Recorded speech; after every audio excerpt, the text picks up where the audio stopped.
আসসালামু আলাইকুম গাইস। আজ দেখাচ্ছি ঈদের জামা নিজে হাতে বানিয়ে পরছি। কিভাবে কাটলাম, কিভাবে বানালাম, এটা পুরাটি দেখাবো। সময় সব সময় তো খাবার দাবারই দেখাই, একই একই জিনিস কতবার দেখাবো। এখন শিক্ষণীয় মতো একটা জিনিস ভালোভাবে পুরাটা ভিডিও দেখবেন। আমি দুইটা জামার সাপ কেটেছি, দুটা জামার দেখাবো কিভাবে কাটবেন, ভালোভাবে দেখে নেবেন। একদম শর্টকাটে কাটা, এখানে চক ফিতা কিছুই ব্যবহার করিনি। এইভাবে আমি অনেক জামাই বানাইয়া পরছি, কিন্তু কখনো ছাড়িনি। এইবার মনে চিন্তা হলো যে আমি এই জিনিসটা ছাড়ি, কারো যদি ইচ্ছা হয় এইভাবে বানিয়ে নিতে পারবে, সাহস করলেই হবে। আপনি প্রথম পুরান উলনা দিয়ে চেষ্টা করতে পারেন, একদম সহজে জামা বানানো। আপনি একটা বানায় পড়লেই 1000টা বানাতে পারবেন। তো কথাটি ভালো লেগে থাকলে অবশ্যই একটা লাইক দিবেন, অনুরোধ রইল শেয়ার করবেন, নতুন হয়ে থাকলে সাবস্ক্রাইব করে নেবেন। ভালো করে দেখুন যে আমি কীভাবে কাটছি। এখন আমি হাত কীভাবে হাতার কাপড় কাটবো সেটা আমি দেখাচ্ছি। জোড়া পড়বে, কিন্তু জামা অনেক ঢিলা ঢালা বড় সড়ো হবে। আমি স্বাস্থ্য টাস্থ্য ভালো, আমার জামা অনেক বড়, আমি অনেক ডোলা জামা পরি। তাই আমার মনের মতো করে আমি খলিপা দিয়ে বানাইয়া পইরা আরাম পাই না। তাই আমার নিজেরটা নিজেই শার্ট কাটছি।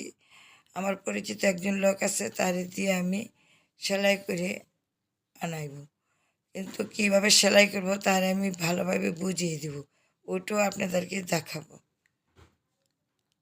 সাহস করে বানিয়ে নেবেন, এই জন্যে আমি এটা ছাড়লাম, আপনার দেখে যাতে আগ্রহ হয়। লাইক কমেন্ট শেয়ার করে আমাকে একটু উৎসাহ দিবেন।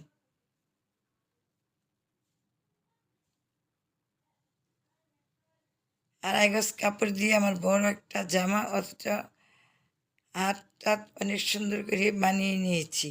আমি জামাটা পরেও দেখিয়ে দিব, কিন্তু দর্জির কাছে দিলে বলে কি আপনার জামা আড়াই গজে হয় না, 3 গজ দিবেন। কিন্তু আমি সবসময় আড়াই গজ দিয়ে জামা সুন্দর করে বানিয়ে নিই। আমার ছেলের বউর জামা, আমার মেয়ের জামাও আমি কেটে দিয়েছি। আমার পরিচিত লোক আছে, ও সেলাই করে দেয়। আমাকে মেশিনে বসতে দেয় না, আমার কোমরের সমস্যা আছে, তাই আমি মেশিন নিই না। তাই মেশিনও চালাইতে পারি। কীভাবে জোড়া দিবেন, কীভাবে কী করবেন আমি এটা দেখাই দিচ্ছি। একটা হাতা কেটেছি, আরেকটাও কেটে দেখাচ্ছি যে কীভাবে কাটবেন। আমি এটা সরিয়ে নিয়ে আরেকটা হাত কেটে দেখাবো যে জোড়াটা কীভাবে দিবেন। আমি যাতে জোড়াটা কতটুকু কাপড় যাবে অতটুকু কাপড় আমি এই কাপড়ের উপরে রেখে নিব, নিয়ে তারপর আমি এটা কাটবো, যাতে জোড়া দিলে শর্ট না পড়ে। এইভাবে আমি এই যে হাতার উপরে একটা কেটেছি, ওটা এখন উপরে দিয়ে আমি কেটে নেব। একদম সহজ, আপনি সাহস করলেই পারবেন। আমার প্রথম একটুই ধোকা ধোকা লাগতো। আমি এমনই পুরান ওড়না দিয়ে কয়েকটা কেটেছি, কাগজ দিয়ে কেটে পুতুলের জামা টামা ছোটোর সময়ই বানিয়েতাম। তখন থেকে আমার হাতের একটা লাগছে, যে বলে আমি সাহস করে কেটে নিব। নতুন জামা নিজেই কেটে নিয়েছি, এখন আমার সাহস হয়ে গেছে, আমি নিজের জামা নিজেই কেটে দিই।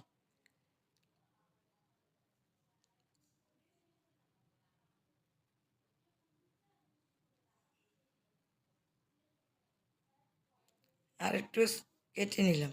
তবে হাতে কাজ করবেন, মনে মনে বেশি বেশি করে দূরত পড়বেন, আপনার আমলনামা ভারী করবেন। সবসময় দূরীদের সাথে থাকবেন, মুখে যাতে সবসময় দূরত থাকে, এই চাষটি করবেন। কাজে কর্মে লিপ্ত থাকবেন, মোবাইলের কাছ থেকে দূরে সরে থাকবেন। আপনি বাচ্চাদেরকে নিয়ে গল্প করুন, মোবাইল দিয়েন না, মোবাইল না দিয়ে ওদের সাথে গল্প করুন, খেলাধুলা করুন। আপনি একটা কাজ করুন ভালো ভালো, ওরা এইটাই শিখবে। বাচ্চা একজন ছোট নতুন চারা, ফুল গাছের চারা আপনি বুনে যেমন যত্ন করবেন তেমনই হবে, তেমন বাচ্চারাও একটি চারা গাছ আপনি যেইভাবে গড়িয়ে তুলবেন ওইভাবেই উঠবে। আপনার পুরোপুরি খেয়াল থাকতে হবে যে বাচ্চাটা আপনার কীভাবে ভালো হবে, মানুষের মতো মানুষ হবে। মানুষের মতো মানুষ হয় খালি শিক্ষিত হয় না, আপনার ব্যবহার আচরণ, তার শিক্ষা, কোরআন কিতাব, নামাজি, সবচেয়ে বড় হইল কোরআন কিতাব পড়া, নামাজি হওয়া, মানুষের সাথে ভালো ব্যবহার আচরণ করা। তো কাটার সময় তাড়াহুড়া করবেন না, আমি একবার বলি দুইবার একটু কাপড় টান টান দিয়ে দেখে আস্তে ধীরেই কাটি, একদম তাড়াহুড়া করবেন না। ঘরের শ্বশুর শাশুড়ি থাকলে অবশ্যই মুরব্বীদেরকে যত্ন নেবেন। মুরব্বীদের দোয়া অনেক বড় দোয়া, এটা আপনার মিস নেই। বন্ধুদের দোয়া মিস আছে কিন্তু মুরব্বীর দোয়া মিস নেই। মুরব্বীরা দোয়া করলে আপনি ভালো থাকবেন, আপনার সন্তান ভালো হবে। আমার মনে অনেক বিশ্বাস, আমার খালা শাশুড়ি, চাচি শাশুড়ি, আমার শাশুড়ি আমাদেরকে অনেক দোয়া করেছে। দোয়ার বরকতে আলহামদুলিল্লাহ আলহামদুলিল্লাহ আমি অনেক ভালো আছি। আল্লাহর কাছে আমি কোটি কোটি শুকরিয়া, আমি যে হালে আছি আমি কোটি কোটি শুকরিয়া আল্লাহর দরবারে। কথাগুলো ভালো লেগে থাকলে আবারও বলছি, অনুরোধ রইল লাইক দিবেন, কমেন্ট করবেন, শেয়ার করবেন, নতুন হয়ে থাকলে সাবস্ক্রাইব করে নেবেন। মন দিয়ে দেখুন আমি কিভাবে কাপড়গুলো কেটেছি।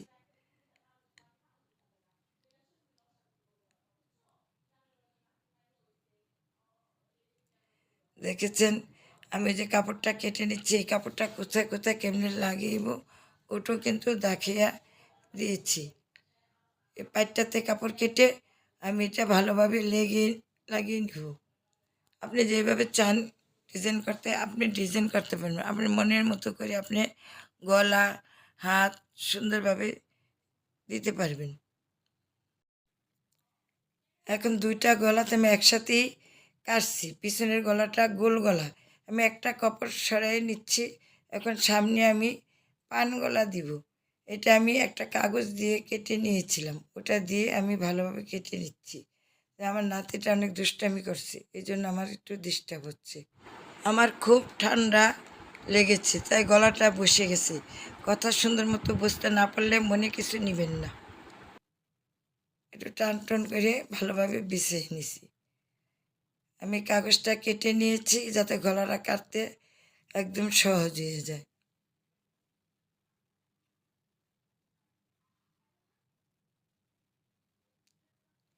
আপনিও এইভাবে সহজে জামা বানিয়ে নেবেন বাসায় বসে থেকে, মোবাইলের কাছ থেকে দূরে থাকবেন। দেখুন নাতিটা কত দুষ্টামি করতেছে। আমার খুবই আনন্দ লাগে, আমার জামা আমি নিজে শার্ট কেটে বানিয়ে পরতে পারি, এই জন্য আমার মনটা খুবই আনন্দিত।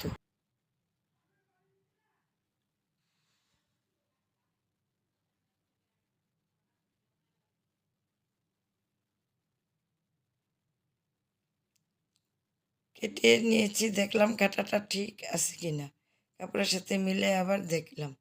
এইভাবে কাগজটা কেটে নিয়েছি, ওইখান থেকে আবার বাড়তি করে এই কাগজটা কেটে নিয়েছি, ওইটার উপরে দিয়ে আবার কাপড়টা কেটে নিয়েছি। দেখুন কত সহজে সুন্দর সুন্দর গলা আপনি বানাইতে পারবেন, একদম সহজ এই জামা বানানো। কতটা সুন্দর হয়েছে গলাটা, কিন্তু আমি জামাটি পরে দেখাবো, কিন্তু গলাটা দেখবেন না, সব কিছুই সুন্দরভাবে দেখাবো। এই কাপড়টা কেটে কীভাবে লাগিয়ে নিব সেটা দেখিয়ে দিচ্ছি। এই কাপড়টা এইভাবে গলার মধ্যে দেবেন, এখানে কেটে নিয়ে এইভাবে দিব, দিয়ে আমি এখানে আবার লেস লাগাবো। এখানে আবার লেস লাগিয়ে দিব। লেস দিয়ে জামা পরতে আমার খুব ভালো লাগে, তাই আমি প্রত্যেকটা জামার মধ্যে লেস লাগাই নিই। আপনিও দিয়ে পরেন, ভালো লাগবে। এটা বুঝাই দিচ্ছি যে এইভাবে সিঁড়িটা দিব, একটু কম বেশ করলে জামার কাটাটা অসৌন্দর্য হয়ে যায়, সেলাইও সুন্দরভাবে দিতে হবে। তো আমি ভিডিওটা কইরা যার কাছে দিছি বলে দিচ্ছি যে এই রকম করে উপরে বসাইবা, বসাই এখানে লেস লাগাই দিবা, হলুদটা ভিতরে দিয়ে দিব। কেউ সামনে দেয়, কেউ জোড়াটার মাঝে দেয়, এটা আপনার ইচ্ছা, আপনি যেখানে মন চায় সেখানে দিতে পারবেন। এখন হলো দেখাই দিচ্ছি যে আমার সামনে দিয়ে উপরে, কাপড়ের উপরে, নিচে না। আপনি চাইলে আপনি নিচেও দিতে পারেন, কিন্তু আমি যার কাছে দিব আমি এইভাবে বুঝিয়ে দিচ্ছি ওনার সেলাইতে যাতে সহজে যায়। আর উনি সবসময় আমার জামার সেলাই উনি খুব ভালোভাবে বোঝে, আমি দিলে খুব সুন্দর করে সেলাই করে দেয়।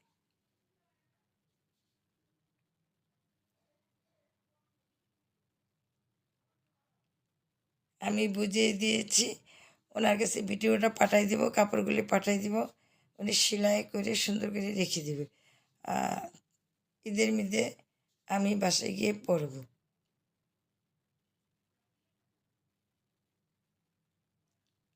একবার বললে দুইবার আমি তারে বুঝাই দিচ্ছি এইভাবে এইভাবে লাগাইবা।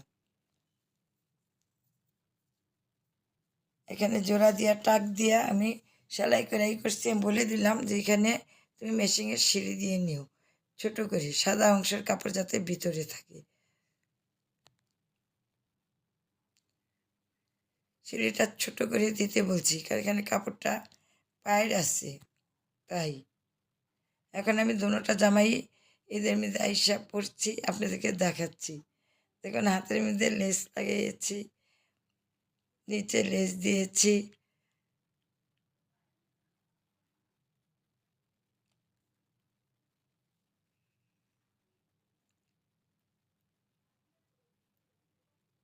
আপনি আপনার পছন্দ মতো লেস লাগাবেন। পায়ের মধ্যে একটু কাপড় পট্টি দিয়ে একটু ডিজাইন করে নিয়েছি।